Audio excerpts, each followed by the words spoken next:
Assalamualaikum, jumpa lagi dengan Bengkel Logika. Kali ini kita akan mempelajari tentang bagaimana komponen-komponen elektronik pada peralatan charger bekerja menghasilkan arus dan tegangan. Di depan kita ada dua perangkat charger. Yang ini charger yang umumnya dipakai untuk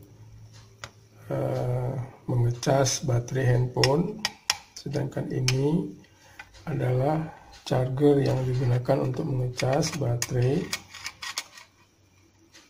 dan baterai 9 volt. Nah, ini baterai 1,4 volt. Ini akan kita buka. Cara bukanya adalah dengan melihat dulu posisi mana yang kira-kira bisa dibuka. Nah, kita lihat di sini tutupnya. Nah, ini adalah bagian yang masih bisa dibuka. Lalu biasanya kita cari celah-celah untuk menyongketnya. Nah, biasanya kita mulai dari bagian-bagian ini, kita longgarkan. Nah, jadi kemudian kita coba ambil. Nah, ini hati-hati. Nah, terbuka. Nah, kebetulan ini sudah dibuka duluan biar gampang. Nah, hati-hati menggunakan ini karena benda obeng ini tajam, bisa melukai jari kita. Setelah itu dengan menggunakan tang kita coba cabut. Nah, akan terbuka. Nah, kita lihat bagian dalamnya kebetulan agak susah kelihatan karena gelap. Nah, ini adalah bagian penghantar yang akan terkonek ke bagian ini untuk terhubung ke sumber arus atau tegangan AC PLN. Nah, mari kita perhatikan komponen ini. Nah, di sini terlihat bahwa, baik, coba kita jelaskan satu persatu. Nah, ini adalah penghubung input tegangan AC yang dihubungkan ketika dimasukkan kemari, maka akan terhubung kemari. Nah, di sini ada konektor yang menghubungkan kedua bagian ini. Kemudian lalu ada resistor. Resistor ini biasanya berfungsi sebagai fuse atau sekring, memutuskan ketika ada terjadi hubung singkat di rangkaian setelah resistor ini, untuk memproteksi agar tidak terjadi kebakaran atau masalah-masalah listrik. Lalu di sini ada sebuah kapasitor.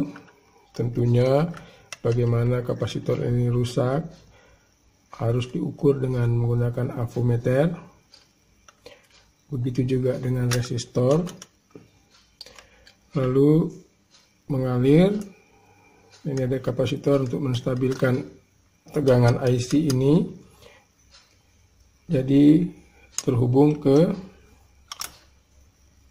trafo ini, yaitu merubah 220 volt menjadi 5 volt.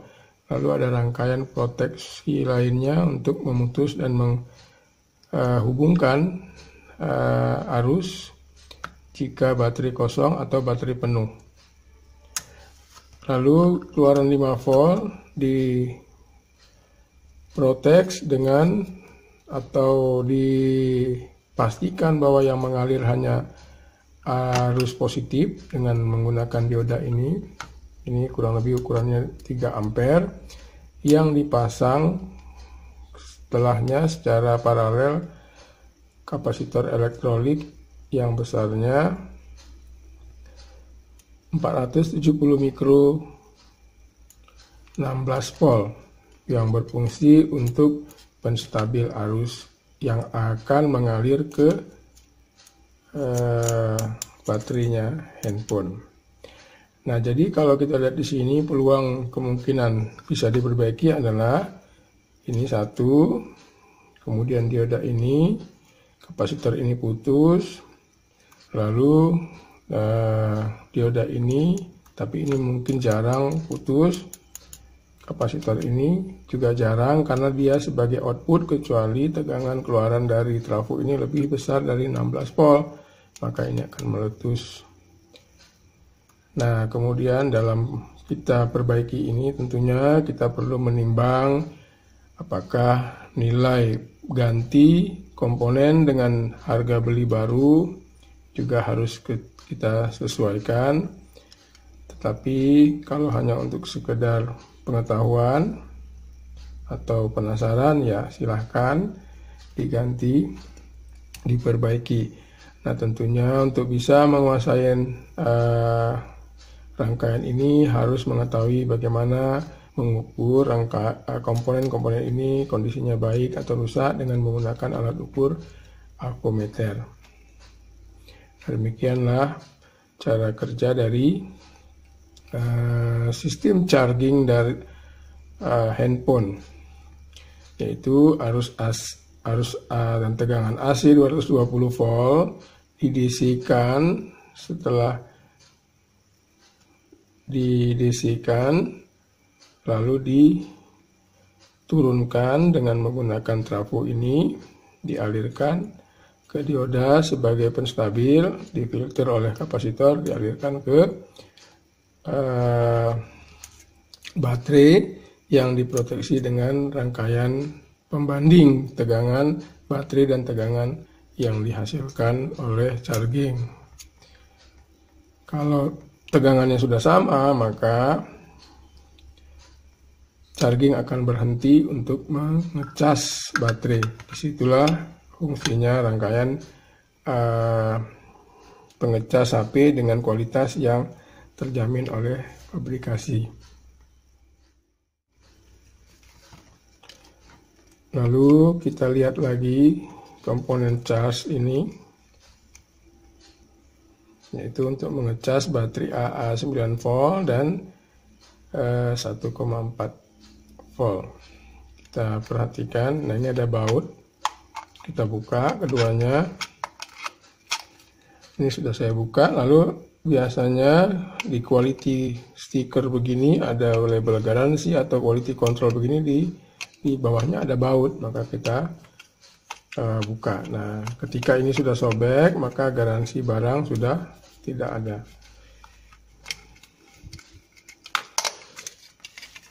Nah, kita lihat di sini berbeda. Ini masih menggunakan teknologi lama. Dari arus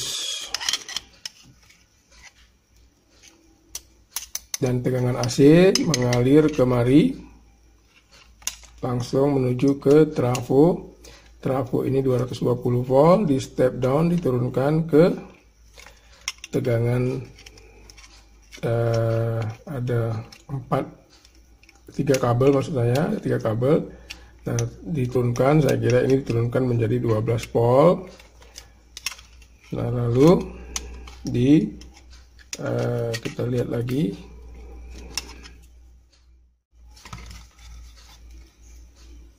Nah, kita buka dengan menekan,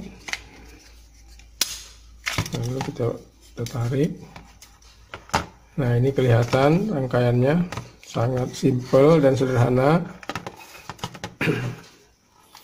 Nah, bisa kita perhatikan di sini rangkaiannya dari tegangan ini dialirkan kemari. Oke, kemari, lalu nah ini ditandai dengan ada LED, lalu ditaruh dioda, diturunkan dengan resistor, kembung dan cepat sekali soak. Nah, jadi kita bedakan, nah sangat berbeda, jadi tidak bisa dipakai ini untuk HP, karena ini ada proteksi lengkap untuk menjaga HP tidak jebol atau baterai menjadi cepat kembung. Kalau ini tidak ada rangkaian yang memproteksi. Jadi memang kita cas ketika penuh, maka rangkaian akan seimbang tegangan dan arus dari charging dengan baterai. Nah, karena tegangan kecil dan arus kecil, maka tidak berdampak kepada baterainya meledak atau rangkaian chargingnya yang rusak. Sedangkan yang untuk ini, karena berkaitan dengan baterai dan peralatan digital handphone, maka perlunya rangkaian yang lebih komplit. Jadi kesimpulan dari saya adalah tidak boleh mengganti chargernya HP dengan charger biasa walaupun tegangan dan arusnya sama, karena beda secara fungsi proteksi dari ketika baterai itu penuh.